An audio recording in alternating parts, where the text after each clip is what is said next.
But what truly makes the demon lords of D&D terrifying isn't their power. It's that each one can destroy you in a completely different way. Some can make you lose control, some can turn the people around you against you, and some can even turn your own body against you. So who are these demon lords, and what role do they play in the world of D&D?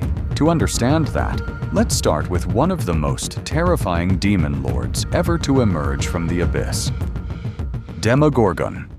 Demogorgon is one of the most feared demon lords in Dungeons & Dragons, and his appearance tells you why. He has two baboon-like heads, each with its own mind, along with a long reptilian body and powerful tentacles. He rules the abyssal realm of Gaping Maw, a place shaped by madness, violence, and endless destruction.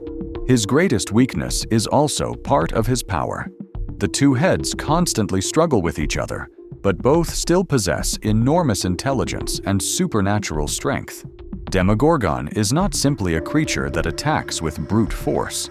He can influence minds, spread madness, and force enemies to lose control of themselves. His history reaches back to the earliest editions of D&D, where he quickly became one of the game's defining demon lords.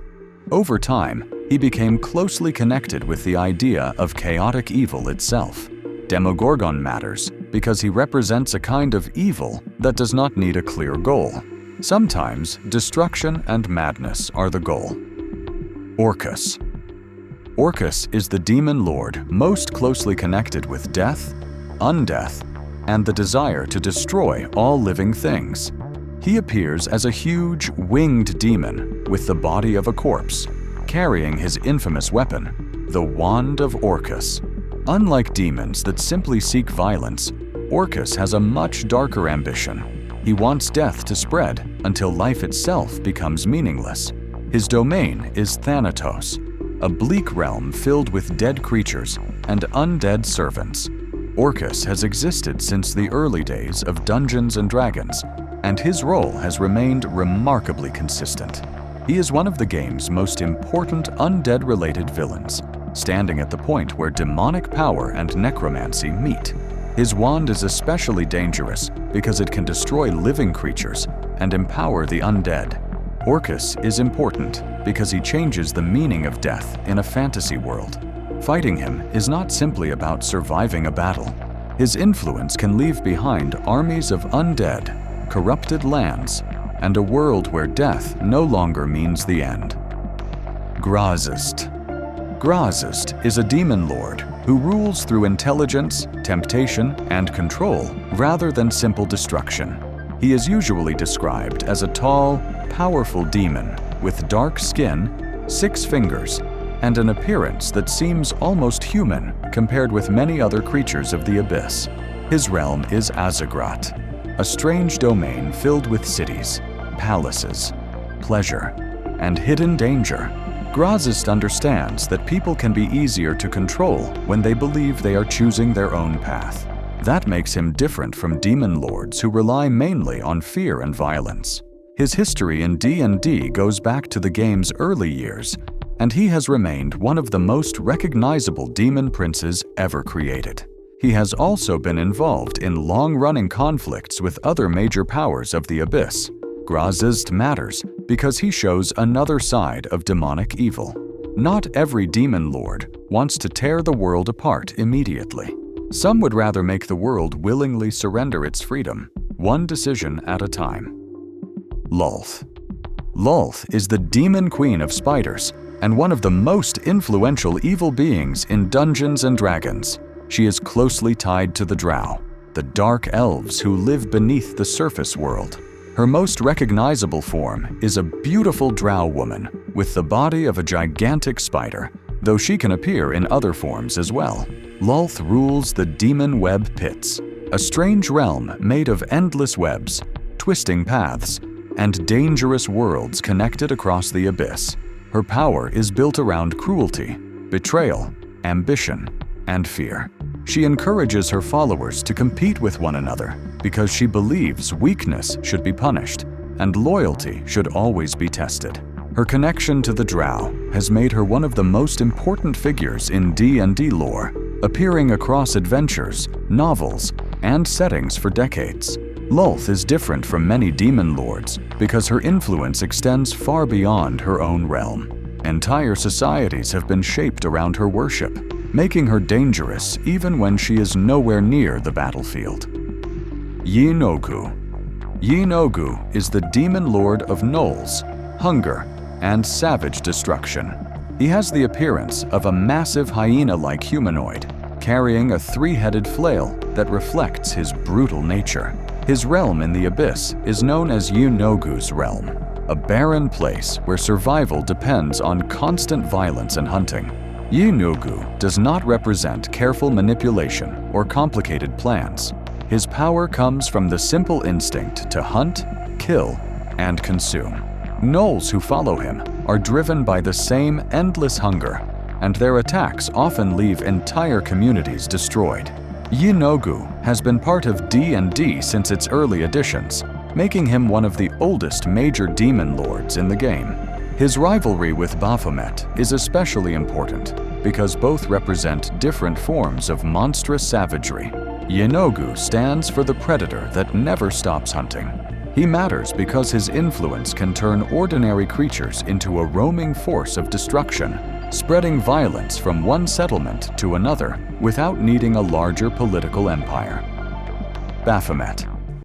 Baphomet is the demon lord of beasts, minotaurs, and the wild violence of the hunt. He appears as an enormous humanoid creature with the head of a great horned bull carrying a massive battle axe. His abyssal domain, the Endless Maze, reflects his nature. It is a vast labyrinth where paths twist endlessly and creatures can become trapped without ever finding a way out. Baphomet values physical strength, hunting, and the destruction of anything that appears weak. His followers include minotaurs and other creatures drawn toward his brutal vision of the natural world. He has existed in D&D since the early days of the game and has remained closely associated with minotaurs ever since. His rivalry with Yeenoghu gives the two demon lords an unusual connection. Both are savage, but they represent different kinds of predators. Baphomet is the hunter waiting inside the maze, turning the environment itself into a weapon.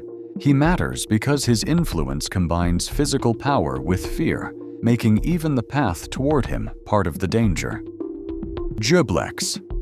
Juiblex is one of the strangest demon lords in the abyss because there is very little that feels human about it. It is known as the Faceless Lord and appears as a huge mass of slime, ooze, and living corruption. Rather than ruling through armies, political power, or elaborate plans, Juiblex represents hunger and decay taken to an extreme. Its domain is Shadakla, a filthy region filled with toxic slime and creatures that exist in conditions almost impossible for normal life to survive. Juiblex is strongly connected to oozes, and its influence can turn living environments into places of contamination and destruction. The character has appeared in D&D since the earliest editions, making it one of the game's oldest demon lords. Juiblex is important because it represents a different kind of threat from more recognizable demons. There is no grand empire to conquer and no complicated ideology to understand. It simply consumes. Wherever its influence spreads, structure breaks down, living things are dissolved, and the world becomes less recognizable. Juiblex is destruction through endless hunger. Zuggtmoy. Zuggtmoy is the demon lord of fungi, decay, and corruption, and her power is built around something that can spread without being noticed. She is often described as a towering fungal creature with a humanoid shape, surrounded by strange growths and spores. Her domain is Shadakla, a realm she shares and contests with Juiblex. While Juiblex represents mindless consumption, Zuggtmoy represents infection and transformation. Her influence can spread through fungal growth, spores, and creatures that become servants of her will. One of her most famous appearances came through the classic D&D adventure, The Temple of Elemental Evil. where she became a major threat connected to a hidden cult and a corrupted underground complex. Zuggtmoy has remained part of D&D lore for decades because her concept works especially well with horror. Her danger does not always arrive as an army charging through a gate. It can begin with something small, spreading quietly until an entire place has changed. Zuggtmoy matters because she turns nature itself into a tool of demonic corruption, replacing healthy life with something alien and controlled.